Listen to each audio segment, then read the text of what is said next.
اگر پھر بھی کسی کو شوق ہو تو سعید بن عامر جب بھی ملے گا مسجد میں ملے گا، ساری رات بارگاہ ربوبیت کی او سنگیو تھوڑا مصلی بھی یار مضبوط کر لو تھوڑا سا نا، ہم نہ تھک گئے ہیں فون سن سن کے۔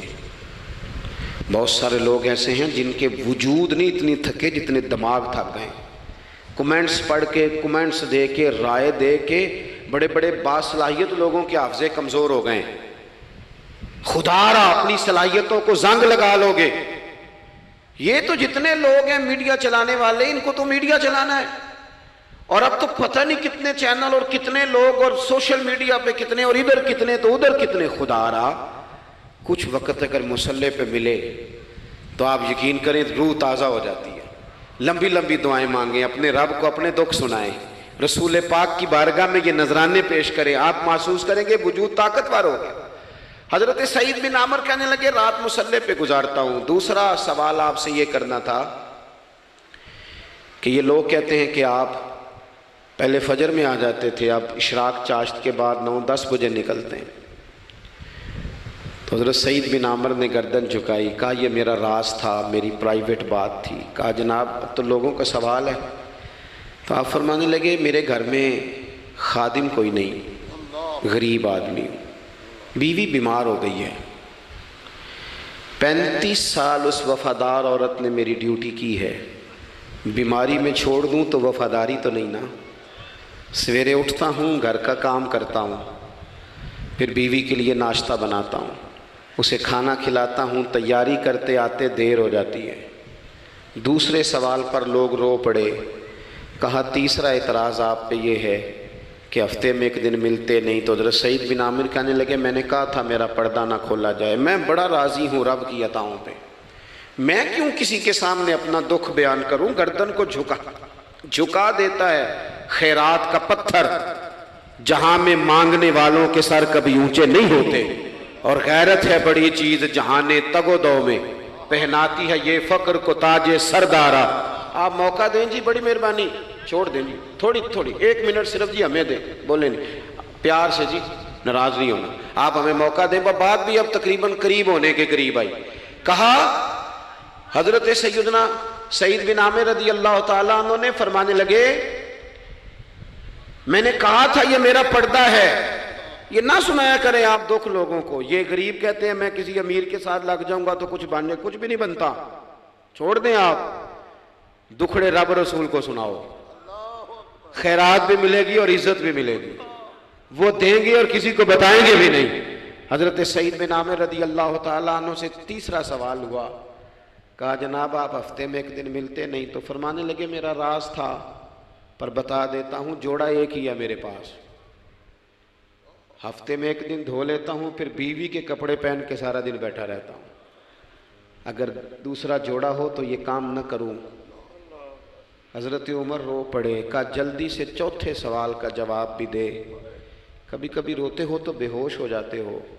وہ پھر رو پڑے، عرض کرنے لگے حضور 40 سال کی عمر میں کلمہ پڑھا، میرے سامنے حضرت خبیب کو پھانسی دی گئی مکے میں، جب وہ اپنی پچھلی غلطیاں یاد آتی ہیں تو پھر رو پڑتا ہوں، یاد ماضی عذاب ہے یا رب، میں تکلیف میں آ جاتا ہوں، سوچتا ہوں اگر اللہ نے سوال کیا تو کیسے جواب دوں گا، اس لیے برداشت نہیں ہوتا تو رو پڑتا ہوں۔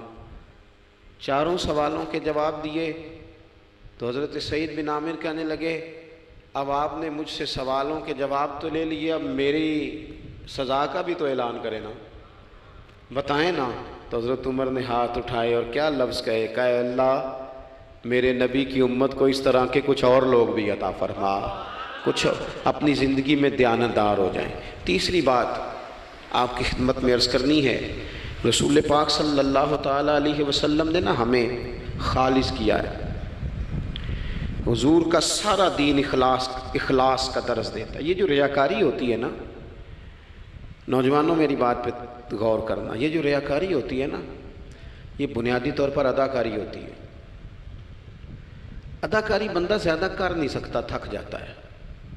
مخلص زندگی وہ ہوتی ہے جو آپ نارمل جیتے ہیں۔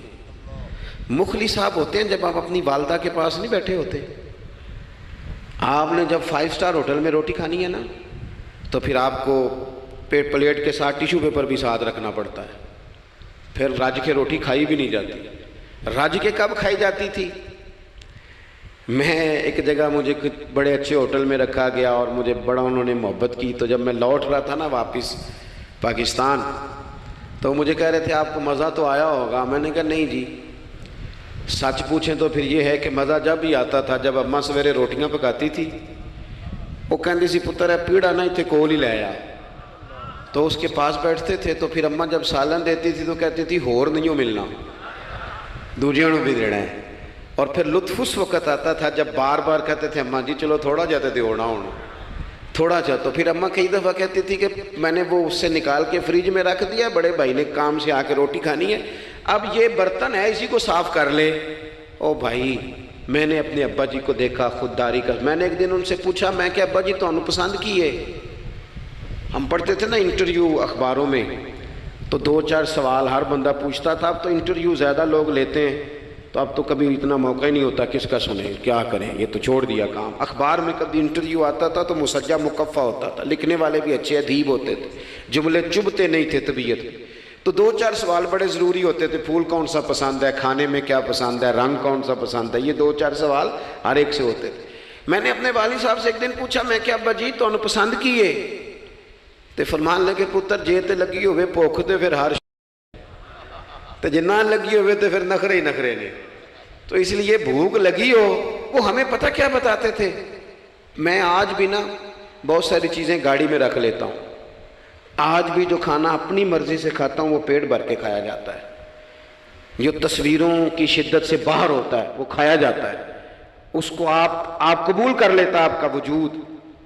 یاد رکھنا میرے عزیز, میرے نبی پاک صلی اللہ علیہ وسلم نے فرمایا ہے بہترین روٹی وہ ہے جو تو اپنے ہاتھوں کی کمائی سے کھاتا ہے, وہ بہترین رزق ہے جو تو. اور حضور نے فرمایا اللہ کے نبی حضرت داؤد محنت کر کے کھانا کھاتے, دعوتوں پہ جا جا کے تو بندہ بیمار رہنے لگ جاتا ہے, وہ تو کام ہی ختم ہو جاتا ہے. والد صاحب کہا کرتے تھے کہ لو میں پا دیتے نے تو دانے پڑولے چ تے ماں تہاڈی نے تو 4 پا دیتا ہے, لو ہن تانوں پرواہ نہیں ساریاں گرمیاں, موج کرو. یہ اصل تھا ہمارا. اس پہ واپس آ جائیں, اس پہ آ جائیں. یہ صحت افزا روٹیاں یہ کھائیں, بڑی گاڑیوں کا اور بڑی چیزوں کا شوق چھوڑ دیں, محنت ڈٹ کے کریں, لیکن زندگی اصل پہ لے آئیں. اصل زندگی خالص ہوتی ہے. میرے نبی پاک صلی اللہ علیہ وسلم نے فرمایا ریاکار, میں پوری حدیث نہیں سناتا اشارہ کرتا ہوں, حضور نے فرمایا ریاکار اگر عالم بھی ہو, ریاکار اگر سخی بھی ہو, حتیٰ کہ صحیح حدیث میں فرمایا ریاکار شہید بھی ہو اور ماری جائے اس نیت سے کہ لوگ مجھے شہید کہیں گے, تو فرمایا صبح قیامت اللہ ان اعمال پر بھی اجر عطا نہیں کرے گا. اپنی زندگی میں اخلاص پیدا کریں, اور جب خلوص آتا ہے, جب للہیت آتی ہے, مشکل ترین خلافت حضرت ابوبکر صدیق کی ہے. یہ جو حضرت عمر نے بڑی اعلیٰ خلافت کی ہے نا, یہ بنیادیں حضرت ابوبکر نے مضبوط کر کے دی تھی. فتنوں کے تو سر کچل دیے تھے حضرت صدیق اکبر نے, اب حضرت عمر کے لیے کام کرنا انہوں نے آسان کر دیا تھا. میں اکثر کہا کرتا ہوں کہ حضرت عمر کی خلافت کی مضبوطی میں بڑا کردار حضرت ابوبکر صدیق کا ہے. اگر وہ مضبوطیاں نہ کرتے اتنی تگڑی تو کام آگے چلتا نہیں تھا. حضرت سیدنا ابوبکر صدیق کو بڑے فتنوں کا سامنا تھا. ختم نبوت کے محاذ پر کام کرنا ہے, منکرین زکوٰۃ پیدا ہو گئے, امت کو سنبھالنا ہے. یہ ساری ڈیوٹیاں کر کے نا